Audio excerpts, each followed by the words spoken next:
जय हिंद दोस्तों।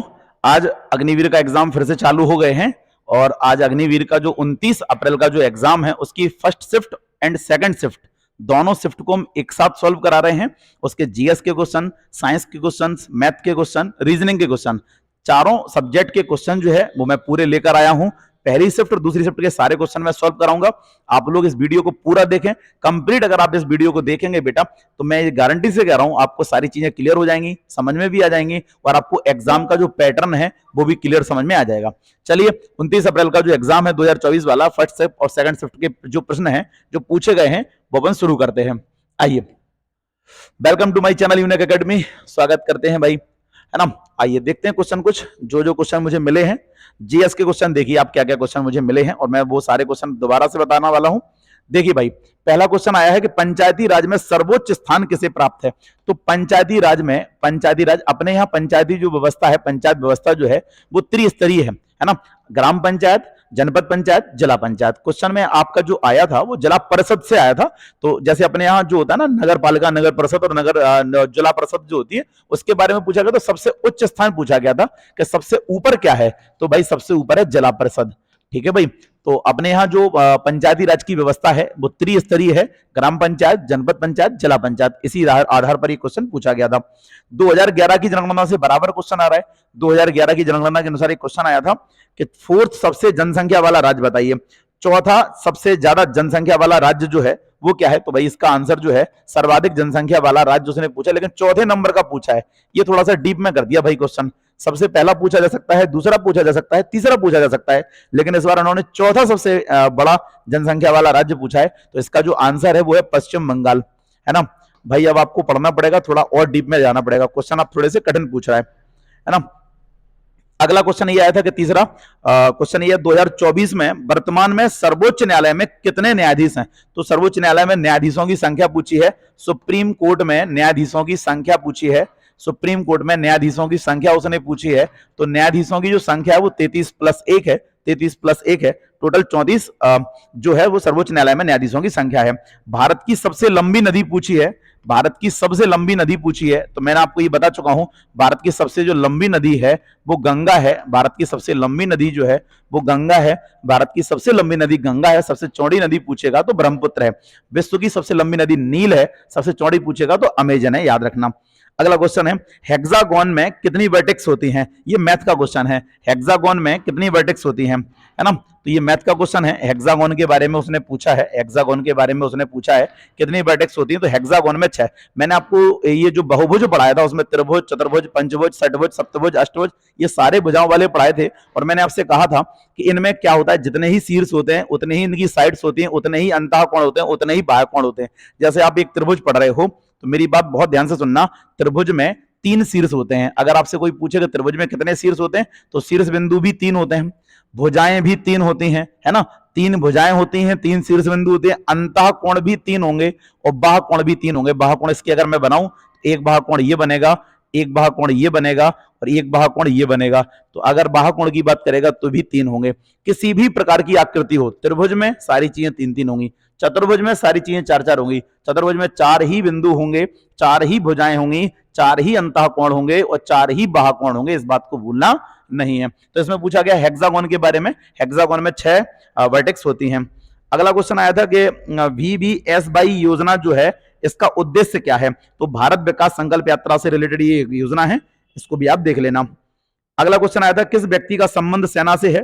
तो इसमें जो ऑप्शन रहे हैं वो सुभाष चंद्र बोस ऑप्शन रहा। ऑप्शन में थे महात्मा गांधी, जवाहरलाल नेहरू, लाल बहादुर शास्त्री, सुभाष चंद्र बोस। इनका संबंध सेना से क्यों है कि इन्होंने एक फौज बनाई थी जिसका नाम था आजाद हिंद फौज, वो इन्होंने बनाई थी सुभाष चंद्र बोस ने। तो सुभाष चंद्र बोस का संबंध सेना से रहा है। कंचनजंगा के बारे में क्वेश्चन आ गया। कंचनजंगा जो है वो कहां पर है। आइए भाई, कंचनजंगा से क्वेश्चन आया है। कंचनजंगा जो है वो किस राज्य में है। तो कंचनजंगा सबको पता है, कंचनजंगा जो है वो सिक्किम में है। कंचनजंगा जो है वो सिक्किम में है। सिद्धारमैया किस राज्य के मुख्यमंत्री है। अभी तक क्वेश्चन आ रहा था कि इस राज्य के मुख्यमंत्री कौन है। अब की बार वो मुख्यमंत्री का नाम बता रहा है और पूछ रहा है बताओ ये कौन से राज्य के हैं। थोड़ा सा क्वेश्चन बढ़ा दिया उसने, है ना। सिद्धारमैया जो है वो कहाँ के सीएम है, ये क्वेश्चन उसने पूछा था। तो सिद्धारमैया जो है वो कर्नाटक के सीएम है, सिद्धारमैया कर्नाटक के सीएम है। अगला साइंस से रिलेटेड क्वेश्चन आया कि शक्ति किसका मात्रक है। मैं अभी आपसे बोल रहा हूँ ना, वो क्वेश्चन उल्टे पूछ रहा है। अभी पूछ रहा था कि बताओ शक्ति मतलब वाट जो है, उसने यहाँ पूछा कि शक्ति का मात्रक क्या है, शक्ति का ऐसा ही मात्रक पूछा है। इसमें पूछा है शक्ति का ऐसा ही मात्रक क्या है, तो शक्ति का जो ऐसा ही मात्रक है वो वाट है। वो उल्टा भी पूछ सकता था कि वाट किसका मात्रक है, तो शक्ति का मात्रक क्या है, तो वाट है। वाट किसका मात्रक है, तो शक्ति का। अगला क्वेश्चन आया था कि वेग का ऐसा ही मात्रक बताओ। मैंने आपसे बताया था कि वेग और जो चाल है वो दोनों सेम ही होती हैं, बस अंतर इतना सा है कि चाल अदिश राशि है, वेग एक सदिश राशि है। तो वेग के बारे में उसने क्वेश्चन पूछा कि वेग बताओ, वेग का ऐसा ही मात्रक क्या है, तो जो चाल का होता है वही वेग का होता है, चाल का होता है मीटर प्रति सेकंड, तो वेग का भी ऐसा ही मात्रक होगा बेटा, मीटर प्रति सेकंड। अगला क्वेश्चन में है, अगला क्वेश्चन जो आया था वो आया था कि कौन सी धातु ऐसी जो द्रव अवस्था में पाई जाती है, तो कौन सी धातु द्रव अवस्था में पाई जाती है। द्रव अवस्था में पाई जाने वाली धातु के बारे में उसने क्वेश्चन पूछा कि द्रव अवस्था में कौन सी धातु पाई जाती है। तो हमको पता है कि द्रव अवस्था में जो धातु पाई जाती है वो पारा है। द्रव अवस्था में जो धातु पाई जाती है बेटा वो पारा है। द्रव अवस्था में कौन सी धातु पाई जाती है, तो बेटा पारा जो है वो द्रव अवस्था में पाई जाने वाली धातु है। जलीय जीव जो होते हैं वो जल में किसके मिश्रण से श्वसन करते हैं। क्वेश्चन ये है कि जो जलीय जीव है मछली वगैरह जो है वो पानी में कैसे श्वसन करते हैं, किसके मिश्रण से श्वसन करते हैं। तो इसका जो आंसर मिला वो है H2 plus O2, hydrogen plus oxygen, इन दोनों का जो योग है उससे श्वसन करते हैं। कौन सा शब्द क्रिकेट से संबंधित है, बहुत सारे इसमें शब्द दिए होंगे, तो इसमें जो क्रिकेट से संबंधित जो शब्द था उसका जो ऑप्शन में दिया था आंसर वो है एलपीडब्ल्यू। एलबीडब्ल्यू है, एलबीडब्ल्यू क्या है, आउट का एक पैटर्न है। आउट अलग अलग प्रकार से होते हैं, कैच आउट भी होता है, बोल्ड आउट भी होता है, ऐसे एलबीडब्ल्यू आउट भी होता है। कैसे होता है एलबीडब्ल्यू आउट, जब कोई क्रिकेटर बैट्समैन बैटिंग कर रहा है और बॉल उसके पैड पर लगती हो और यदि वो बॉल स्टंप पे जा रही हो तो उसको एलबीडब्ल्यू आउट माना जाता है भाई, है ना। तो एलबीडब्ल्यू जो शब्द है वो पूछा गया कि किससे संबंधित है, क्रिकेट से संबंधित शब्द कौन सा है, तो एलबीडब्ल्यू है।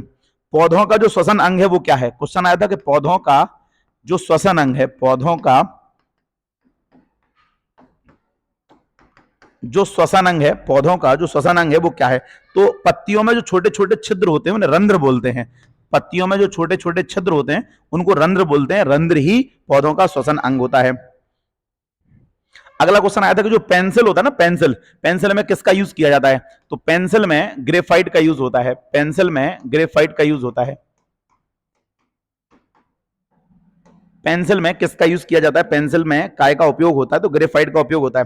कोशिका का पावर हाउस पूछा गया है, हिंदी में लिखा था कोशिका का शक्ति ग्रह बताओ। क्वेश्चन है कोशिका का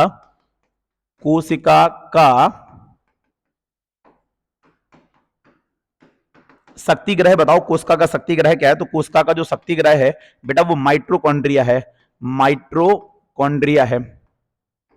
माइटोकॉन्ड्रिया जो है वो कोशिका का पावर हाउस कहलाता है, शक्ति ग्रह कहलाता है। पोंगल किस राज्य का त्योहार है, मैंने आपसे कहा था त्योहार याद कर लेना, नृत्य याद कर लेना। पोंगल त्योहार जो है वो किस राज्य से संबंधित है, तो पोंगल त्योहार जो है बेटा वो तमिलनाडु राज्य से संबंधित है ना। फ्रांस में 2023 में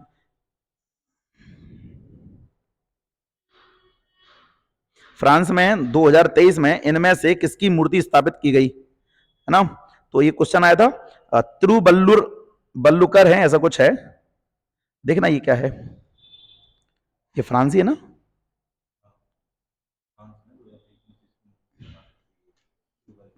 तिरुवल्लुवर ना, ठीक भाई। तो ये क्वेश्चन जो आया था वो आया था कि फ्रांस में 2023 में किसकी मूर्ति स्थापित की गई, किसकी मूर्ति स्थापित की गई, फ्रांस में किसकी मूर्ति स्थापित की गई 2023 में। तो जो ऑप्शन थे आर्यभट्ट थे, चाणक्य था, रामानुज था। इसका जो सही जवाब है वो है तिरुवल्लुवर जो है इनकी मूर्ति यहां स्थापित की गई थी। अगला क्वेश्चन आया था कि जाइलम और फ्लोएम जो है वो क्या है, तो ये संवहन ऊतक है, जाइलम और फ्लोएम।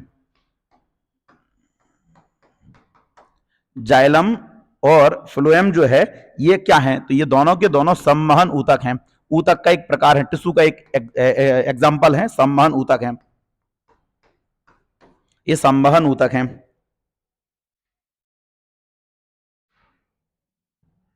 अगला क्वेश्चन आया था भाई कि वह धातु जिसे पीट पीट कर तार जैसा लंबा कर दिया जाता है उसे क्या कहते हैं।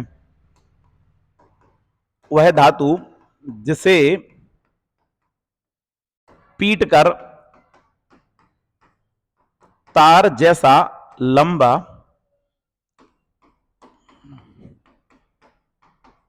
कर दिया जाता है उसे क्या कहते हैं? तो वह धातु जिसे पीट पीट कर लंबा तार जैसा कर दिया जाता है, ऐसी धातु को तन्य धातु बोलते हैं, है ना? ऐसी धातु को तन्य धातु कहा जाता है।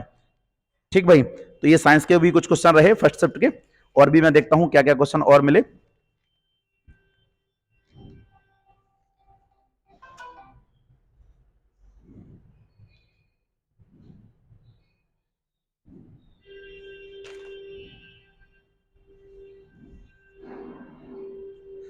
अब जीएस और साइंस के क्वेश्चन तो इसके अलावा नहीं है भाई।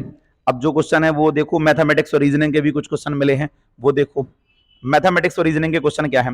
लिखा है शब्द को उसके अनुसार इनको व्यवस्थित करना है। पहला शब्द लिखा है CLOUD, क्लाउड। दूसरा ऑप्शन है भाई SUGAR, सुगर। तीसरा क्वेश्चन है, तीसरा जो ऑप्शन है वो था TRICE, ट्राइस। और चौथा जो शब्द था वो था THIEF। अब इनको शब्दकोश के अनुसार व्यवस्थित करना है। हम सबको पता है कि सबसे पहले C आएगा, तो इस पे पहला नंबर डालेंगे, उसके बाद S आएगा, उस पर दूसरा नंबर डालेंगे। अब T और T दो हैं, लेकिन इस T के बाद R है, उस T के बाद H है, तो H वाला पहले आएगा, R वाला बाद में आएगा, तो इस पे 3 आएगा और ये नंबर 4 आएगा। इनको क्रम से कैसे लगाओगे? पहले नंबर पर पहला आया, दूसरे नंबर पर दूसरा आया, तीसरे नंबर पर चौथा वाला आएगा, तो भाई यहाँ पहले 4 लिखेंगे और चौथे नंबर पर तीसरा आया, तो आंसर होगा 1243। इस प्रकार से सवाल का आंसर होगा। ये अपनी रीजनिंग में चैप्टर नंबर 7 में है, शब्दों का व्यवस्थीकरण। उस चैप्टर से ये क्वेश्चन आया था कि भाई इनको अब उनको क्रम से लगाना है। अगला कुछ मैथ का एक क्वेश्चन और है भाई, वो देखो। लिखा है एक ट्रेन 3 घंटे में 51 किलोमीटर की दूरी तय करती है, तो बताओ 5 घंटे में कितनी दूरी तय करेगी? अब एक ट्रेन है जो 51 किलोमीटर की दूरी तय करने में समय लगा रही है 3 घंटे का। अगर मैं यहां से चाल निकालता हूं तो चाल बराबर दूरी बटे समय होता है। 51/3 करोगे तो 17×3 = 51 होता है। उसकी चाल 17 किलोमीटर प्रति घंटा आ गई भाई। अब वो कह रहा है कि यदि वही ट्रेन, मतलब चाल तो हमारे पास 17 आ चुकी है, अब वही ट्रेन अगर 5 घंटे यात्रा करे तो बताओ कितनी दूरी तय करेगी? तो दूरी का फॉर्मूला होता है बेटा चाल गुणा समय। 17 का अगर हम 5 में गुणा करेंगे तो 17×5 = 85 किलोमीटर की दूरी वो ट्रेन तय करेगी। तो भाई इस सवाल में ज्यादा कुछ खास था नहीं, हमें दूरी दी गई थी, समय दिया गया था, तो हमने चाल निकाल लिया। अब ये चाल हमारे पास आ गई, तो चाल आ गई, समय हमको दोबारा से दे दिया, दूरी पूछी गई इस बार। दूरी का फॉर्मूला होता है चाल गुणा समय। 17 का हम 5 में मल्टीप्लाई करेंगे तो 17×5 = 85 किलोमीटर की दूरी तय करेगी। अगला क्वेश्चन ये आया था भाई कि बताओ 10, 11, 12, 13, 14 का औसत क्या होगा? मैथ रीडिंग के क्वेश्चन बहुत सरल आ रहे हैं, है ना? मैथ रीडिंग का कभी लेवल बढ़ने वाला नहीं है, मुझे नहीं लग रहा कि मैथ रीडिंग का लेवल बढ़ेगा।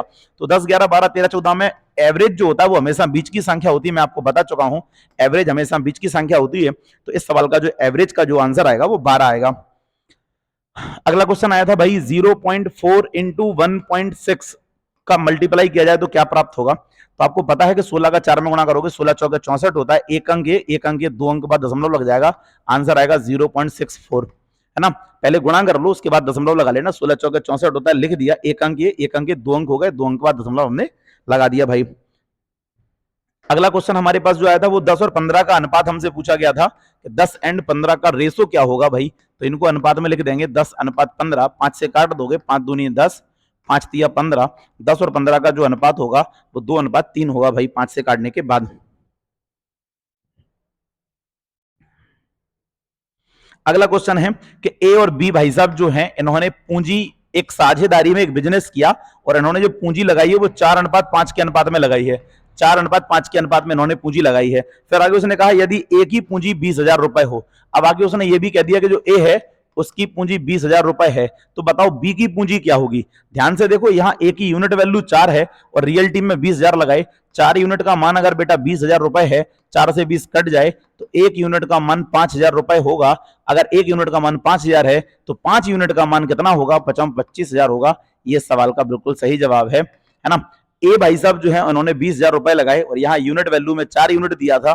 4 यूनिट का मान 20,000 है, 1 यूनिट का मान 5,000 है। बी भाई साहब ने 5 यूनिट लगाई, 1 का यूनिट का मान 5,000 है, तो 5 यूनिट का मान 25,000 होगा। ये सवाल का बिल्कुल सही जवाब है। बढ़ते हैं अगले सवाल की ओर। अगला सवाल क्या कह रहा है? यदि कोई पिंड 20 मीटर प्रति सेकंड के नियत वेग से गतिशील है, समय 10 सेकंड है, तुरंत ज्ञात करो। ठीक है भाई, करते हैं अभी।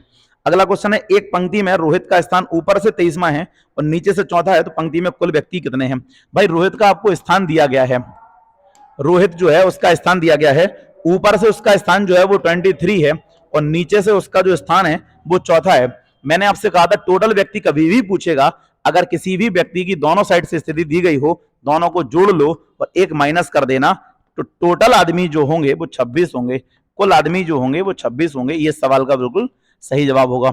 ऊपर से 23वां है रोहित, नीचे से चौथा है, 23 और 4 27 होंगे, और एक अगर माइनस कर दिया जाए तो टोटल आदमी जो होंगे वो कुल व्यक्ति जो होंगे वो 26 होंगे। ठीक भाई, आगे पढ़ते हैं, अगला सवाल देखो। एक सरल रेखा में कार का प्रारंभिक वेग 6 किलोमीटर और अंतिम वेग दिया गया, औसत चाल बतानी है। ठीक है भाई, अगला क्वेश्चन देखो, 81 का वर्गमूल क्या है, यह सवाल आया था, पूछा गया 81 का वर्गमूल बताओ। अगर हम 81 का वर्गमूल करेंगे तो 81 का वर्गमूल जो आएगा वो कितना आएगा, 9 आएगा। 81 का वर्गमूल क्या है, वो 9 आएगा। अगला क्वेश्चन आएगा 4/5 को प्रतिशत में बदलो।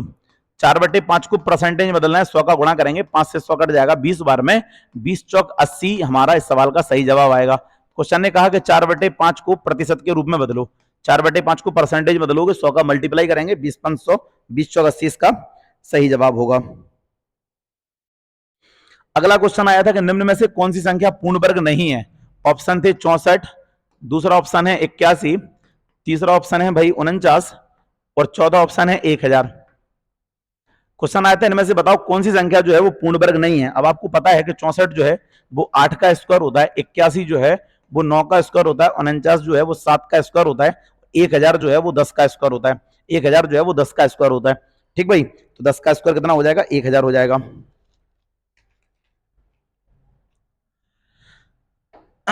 अगला क्वेश्चन आया था कि T, Q, N, K, H।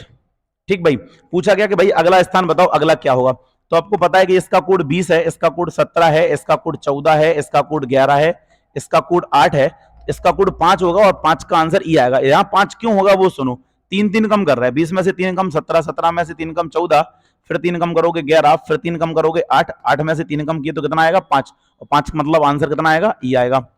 ठीक भाई,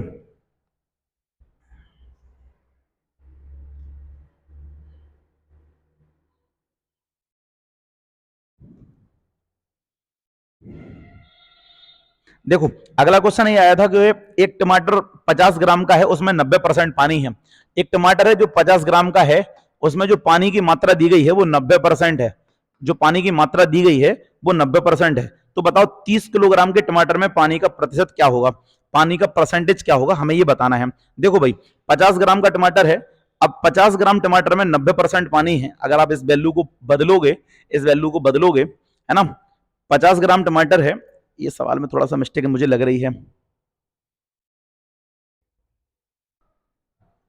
तो इस वाले सवाल में हमसे ये पूछा गया था कि 50 ग्राम में अगर 90% पानी है तो बताओ भाई 30 किलोग्राम 30 किलोग्राम अगर कोई वस्तु है, 30 किलोग्राम टमाटर में पानी का मात्रा बताओ, प्रतिशत नहीं है, पानी की मात्रा बतानी है। तो आप इसको सॉल्व करो ना करो, डायरेक्ट इसको ही सॉल्व कर लो। 30 किलोग्राम में 90% पानी है भाई, पानी का मात्रा, पानी की मात्रा निकालनी है, तो 30 किलोग्राम का 90% निकालोगे, 9 या 27 किलोग्राम इसमें पानी आ जाएगा भाई, 27 किलोग्राम पानी आ जाएगा। डायरेक्ट आप परसेंट निकाल सकते हो, है ना। जिनको परसेंट डायरेक्ट निकालने नहीं आती, 30 किलोग्राम का 90% निकालते हैं, 2 जीरो से 2 जीरो कट जाएगा, तेनाम 27 होता है, तो 27 किलोग्राम उसमें पानी होगा।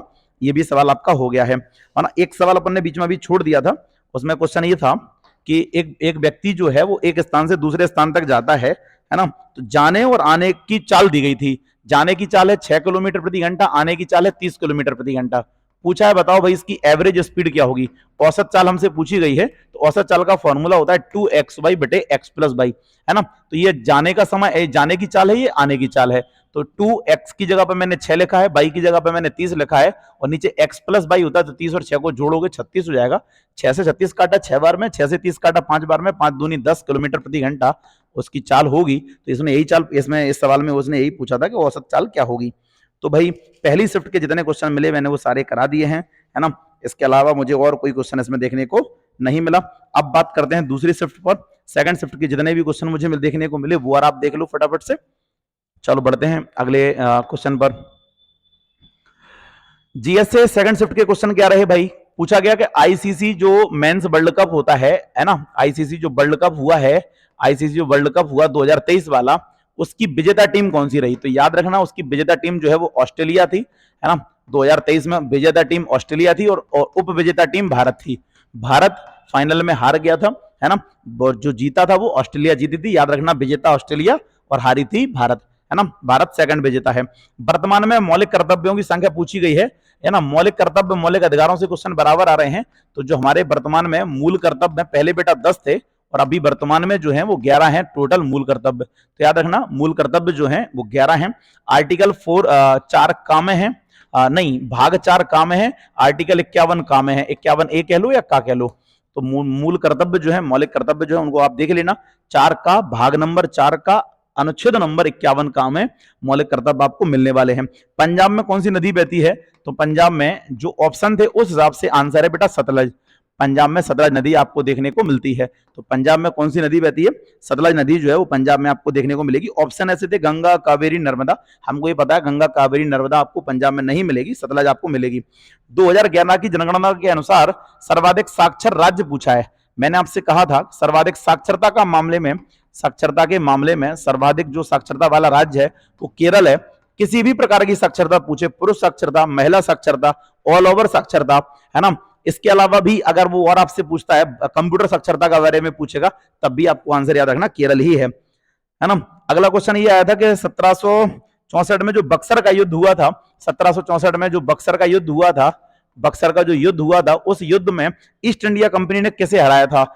ईस्ट इंडिया कंपनी जो थी उसने किसे हराया था? तो आपको याद है कि बक्सर के युद्ध में ईस्ट इंडिया कंपनी ने मीर कासिम को हराया था। ईस्ट इंडिया कंपनी ने बक्सर के युद्ध में मीर कासिम को हराया था। अस्पृश्यता से लेकर छुआछूत से रिलेटेड जो हमारे संविधान में जो आर्टिकल है उससे क्वेश्चन आया था। तो आर्टिकल नंबर 17 सबको रटा हुआ है।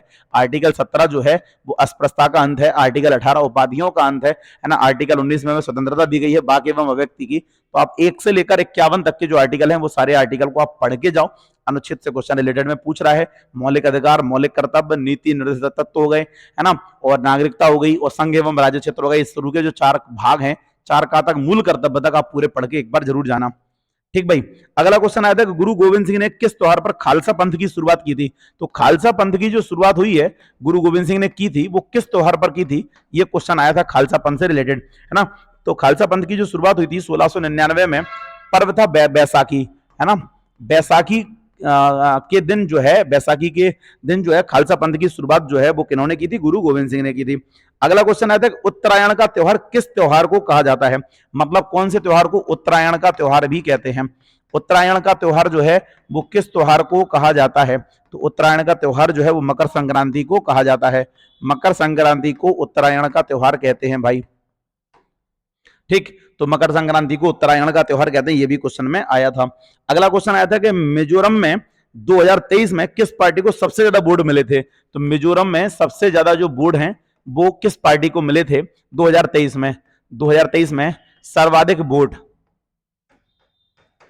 है ना। तो सर्वाधिक वोट 2023 में मिजोरम में किस पार्टी को मिले थे? इसका आंसर है ZPM। इसका फुल फॉर्म क्या है वो सुन लो, Zoram People's Movement. Zoram People's Movement करके एक पार्टी है मिजोरम में, उसको सबसे ज्यादा वोट मिले थे, है ना। हिमालय से रिलेटेड क्वेश्चन आया था, हिमालय में दक्षिणी श्रृंखला का नाम क्या है? तो हिमालय में जो दक्षिणी श्रृंखला है उसका क्वेश्चन आया था कि हिमालय में दक्षिणी श्रृंखला, हिमालय में जो दक्षिणी श्रृंखला है उसका नाम क्या है? तो शिवालिक हिमालय है, ये हम जानते हैं। शिवालिक हिमालय जो है वो दक्षिणी श्रृंखला में आती है ना। अगला आया था पीएम जनमन योजना किस मंत्रालय से संबंधित है? तो पीएम जनमन योजना जनजातीय लोगों के लिए है। पीएम जनमन योजना, है ना। जन धन योजना कहेगा तो बैंक के खातों से है, लेकिन जनमन योजना कहेगा तो जनमन योजना जो है वो किस मंत्रालय ने शुरू किया, किसके लिए शुरू की गई थी? तो याद रखना जनजातीय कार्य मंत्रालय ने इस योजना को शुरू किया गया। जनजातीय कार्य मंत्रालय ने इस योजना को शुरू किया। जनजातीय कार्य मंत्रालय जो है इसने इसको शुरू किया। अगला क्वेश्चन आया था कि 2023 में हैदराबाद में, 2023 में हैदराबाद में किसकी 125 फीट ऊंची कांस्य की प्रतिमा का अनावरण किया गया? तो आपको यह बात बहुत अच्छे से पता है, हैदराबाद में जो प्रतिमा स्थापित की गई है 125 फीट ऊंची, वो BR अम्बेडकर साहब की गई है। बाबा साहब अम्बेडकर की जो प्रतिमा है कांसे की, वो बाबा साहब अम्बेडकर की जो कांसे की प्रतिमा है उसका अनावरण जो है वो हैदराबाद में किया गया है, जिसकी ऊंचाई जो है वो लगभग 125 फीट है। एक बार आप इसको देख लेना। तो जीएस के जो क्वेश्चन मुझे मिले हैं वो मैंने करा दिए। साइंस के क्वेश्चन हम और देखते हैं क्या क्या क्वेश्चन साइंस के मिले हैं। कार्बन का अपर रूप पूछा गया, तो कार्बन का अपर रूप हीरा है। कार्बन के अपर रूप के बारे में पूछा गया, तो कार्बन का जो अपर रूप है वो हीरा है भाई। किस पौधे की जड़ में दूसरे पौधों को उगाने की क्षमता होती है? तो पीपल का जो पेड़ है, क्वेश्चन आया था किस पौधे की जड़ में दूसरे पौधों को उगाने की क्षमता होती है? किस पौधे की जड़ में दूसरे पौधों को उगाने की क्षमता होती है? दूसरे पौधों को उगाने की क्षमता, दूसरे पौधों को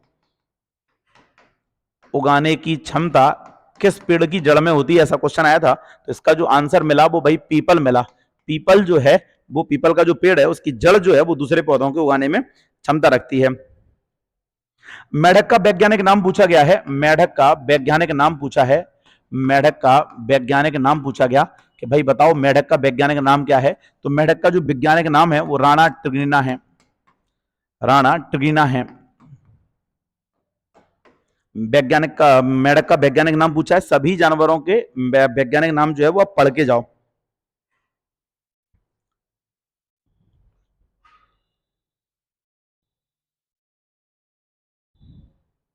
अगला क्वेश्चन आया था किस कारण ठोस में विसरण दर जो है वो द्रव्य की विसरण दर से कम होती है? किस कारण ठोस में विसरण दर जो है वो द्रव्य की विसरण दर से कम होती है? क्योंकि द्रव्य में कण मुक्त अवस्था में घूम सकते हैं जबकि ठोस में नहीं। आप जानते हो कभी भी कोई ठोस होता है तो उसके अणु जो होते हैं वो आपस में चिपके होते हैं, इसलिए वहां विसरण दर जो है वो कम होती है द्रव्य की अवस्था में। द्रव्य में जो कण होते हैं वो दूर दूर होते हैं, फैले रहते हैं, तो वहां जो विसरण दर है वो ज्यादा होती है, जबकि ठोस में विसरण दर कम होती है। क्यों? क्योंकि मैंने आपको बता दिया द्रव्य में जो कण होते हैं वो मुक्त अवस्था में घूम सकते हैं जबकि ठोस में ऐसा नहीं है।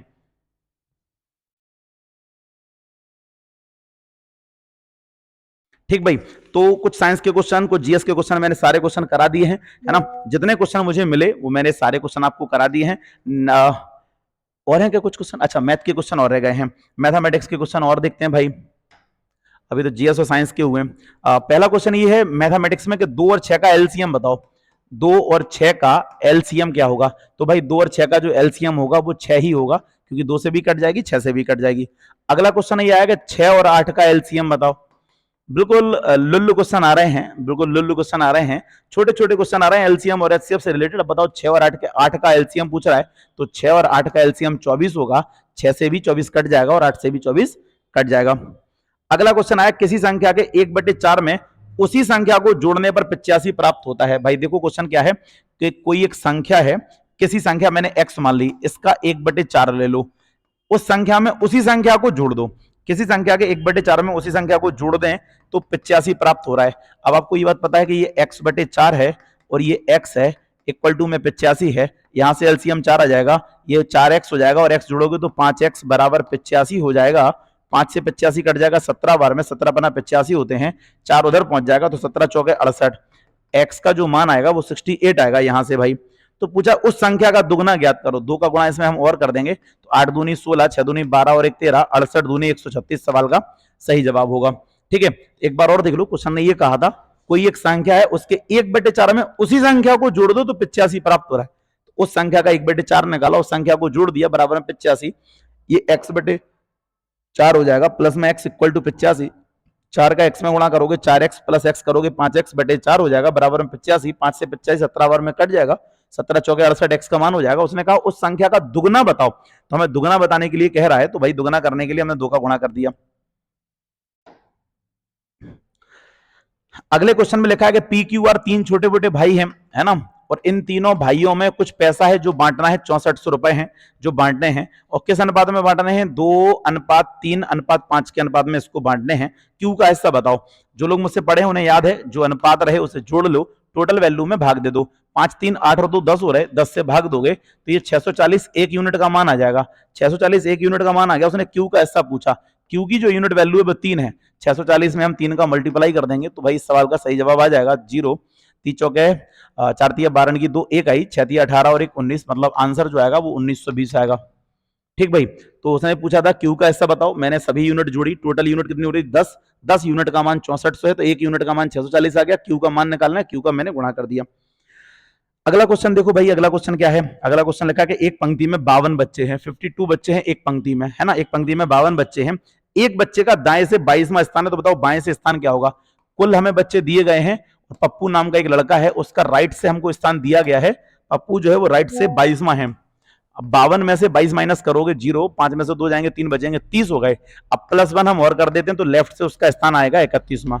मैंने आपको बताया है कुल बच्चे दिए हो, एक तरफ से स्थिति दी गई हो, दूसरी तरफ से स्थिति निकालनी हो, तो टोटल में से एक साइड की स्थिति घटा दो, +1 कर दोगे, दूसरे साइड से स्थिति आ जाएगी। और दूसरा तरीका मैंने क्या बताया था कि अगर किसी एक बच्चे की दोनों साइड से स्थिति दी गई, पप्पू जो है वो राइट से इतना है, लेफ्ट से इतना है, टोटल पूछे जाए तो दोनों को जोड़ दो, एक माइनस कर दो, आंसर आपका आ जाएगा। इस बात को भाई भूलना नहीं, है ना। अगला क्वेश्चन आया था कि ये 2% ही है ना बेटा, ना। क्वेश्चन आया था 5000 का 2% बताओ कितना होगा? 5000 का 2% कितना होगा? 5000 का 2% उसने पूछा है, तो 5000 का 2% निकालना बहुत आम बात है, बहुत आसान चीज है। 2 जीरो से 2 जीरो कट जाएगा, 50 दूनी 100 जो है वो 5000 का 2% होगा, है ना। तो 5000 का 2% उसने पूछा, ये भी बहुत सिंपल सवाल है। अगला क्वेश्चन आया था कि 100, 200, 300 का औसत बताओ। मैं आपसे बार बार ये कह रहा हूं कि औसत से जो सवाल पेपर में आ रहे हैं वो 2 कौड़ी के सवाल आ रहे हैं। वो कह रहा है कि 100, 200, 300 का औसत बताओ। आपको पता है अंतर समान हो, जब अंतर समान हो तो बीच की संख्या ही औसत होती है, तो 100, 200, 300 का जो औसत होगा वो 200 रुपए होगा बेटा। अगला क्वेश्चन ये आया था कि एक कोई व्यक्ति है जो दूरी तय करता है 1.2 किलोमीटर की, है ना, और समय ले रहा है वो कितना मिनट? 36 मिनट। 36 मिनट का समय ले रहा है और पूछ रहा है कि चाल बताओ किलोमीटर प्रति घंटा में। चाल पूछ रहा है किलोमीटर प्रति घंटा में, उसकी चाल बताओ कि उसकी चाल किलोमीटर प्रति घंटे में क्या होगी।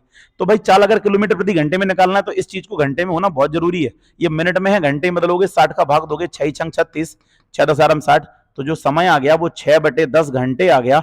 और जो दूरी है 10 अगर दशमलव हटा दें तो 12/10 किलोमीटर की दूरी है। ये दूरी रही, ये समय रहा, काटना चाहो तो काट दो, 2 छक 12, 2 पंच 10, 6/5 किलोमीटर की दूरी है बेटा, है ना। और समय जो हमारे पास है वो 6/10 है, चाल निकालनी है, चाल बराबर होता है दूरी बटे समय, 6/5 बटे 6/10, ये पलट जाएगा, ये हो जाएगा 6/5 गुणा 10/6, 6 से 6 कट जाएगा, 5 से 10 कट जाएगा 2 बार में, तो चाल जो आएगी वो 2 किलोमीटर प्रति घंटा होगी। इस सवाल का सही जवाब है। ठीक भाई, तो क्वेश्चन ने यही पूछा था कि 36 मिनट में 1.2 किलोमीटर चलना हो तो बताओ उसकी चाल किलोमीटर प्रति घंटे में क्या होगी। तो भाई जो 1.2 किलोमीटर दिया था मैंने दशमलव हटा के नीचे 10 बना लिया, 2 छक 12, 2 पंच 10, दूरी है 6/5 किलोमीटर की, समय 36 मिनट लग रहा था, इसको भी घंटे में बदल दिया। क्यों? क्योंकि इसको किलोमीटर में और इसको घंटे में चाहिए, तभी तो चाल किलोमीटर प्रति घंटे में आएगी बेटा। तो मैंने वही किया, 6/10 कर दिया, इसको काट के 6 छंग 36, 6 10 60, 6/10 ये समय है, ये दूरी है, दूरी बटे समय लिखा, बराबर में अपनी चाल आ गई। बढ़ते हैं अगले सवाल की ओर। अगला क्वेश्चन ये आया था कि निम्न में से कौन सी बड़ी से बड़ी संख्या ऐसी है ऑप्शन में जो 24 और 30 दोनों को विभाजित कर देगी। क्वेश्चन था कि 24 और 30 दोनों को विभाजित कर दे, ऐसी बड़ी से बड़ी संख्या बताओ। सीधी सी बात है, इन दोनों का हमें एचसीएफ निकालना है और 24 और 30 का जो एचसीएफ आएगा वो मेरे हिसाब से 6 आएगा। 6 ही एकमात्र ऐसी बड़ी संख्या सबसे बड़ी जो 24 और 30 को काट देगी। अगर आप 6 से बड़ी 8 लोगे तो 8 से 24 कटेगा, 30 नहीं कटेगा। 10 लोगे तो 30 कटेगी, 24 नहीं कटेगी। 12 लोगे 24 कटेगी, 30 नहीं कटेगी। तो ऐसे आप ऑप्शन में देख लेना, आंसर जो आएगा वो 6 आएगा, है ना। अगला लिखा था 2 के प्रथम 5 गुणजों का औसत बताओ। सभी बच्चे देखो ध्यान से, 2 के 5 गुणज लिखने हैं हमें।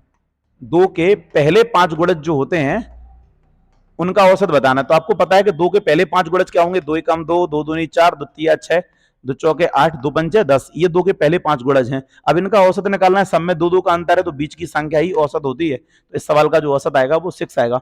हमेशा याद रखो, अंतर यदि समान है तो बीच की संख्या ही औसत होगी। अगला क्वेश्चन आया था कि 30 और 48 का अनुपात बताओ। क्या क्वेश्चन है भाई? लिखा है कि 30 और 48 का अनुपात बताओ। अगर मैं 6 से काट दूं तो 6 पंचे 30 और 6 8 48, तो भाई 30 और 48 का जो अनुपात होगा, 30 और 48 का जो अनुपात होगा वो 5:8 होगा। अगले क्वेश्चन पे चलते हैं। अगले क्वेश्चन में लिखा है कि चावल की दर 30 रुपए प्रति किलोग्राम से बढ़कर 36 रुपए प्रति किलोग्राम कर दी है, तो बताओ मूल्य में कितने परसेंटेज की वृद्धि हुई है। चावल की जो मूल्य था वो 30 रुपए प्रति किलोग्राम था और उससे बढ़कर 36 रुपए प्रति किलोग्राम कर दिया गया, तो बताओ उसके मूल्य में क्या परसेंटेज की वृद्धि हुई है। कोई चीज का मूल्य 30 था, 36 हो गया तो 6 रुपए बढ़ गया। बटे में हमेशा पुराना मूल्य आता है, परसेंटेज निकालना है 100 का गुणा। 6 पंचे 30 हो जाएगा, 5 से 100 कट जाएगा, तो तुम्हारा जो आंसर आएगा वो 20% आएगा। ये सवाल का सही जवाब है भाई, है ना। तो पहले पेज पे जितने भी सवाल थे मैंने वो करा दिए हैं। अब और बढ़ते हैं, कुछ क्वेश्चन और है मैथमेटिक्स के, है ना, वो और देखते हैं भाई। अगला क्वेश्चन लिखा है किसी पंक्ति में एक व्यक्ति का स्थान ऊपर से 23वां है, नीचे से 15वां है।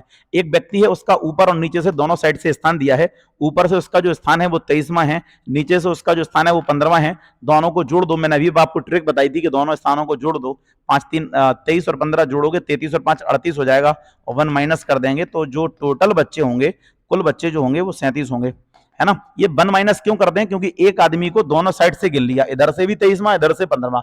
जब उसी स्थान को, उसी व्यक्ति को इधर से गिना 23वां है, इधर से गिना 15वां है, मतलब इस आदमी को 2 बार गिना है ना, इसीलिए 1 माइनस करते हैं, याद रखना इस बात को। ठीक है भाई, तो कुल व्यक्ति कितने होंगे, तो 37 होंगे।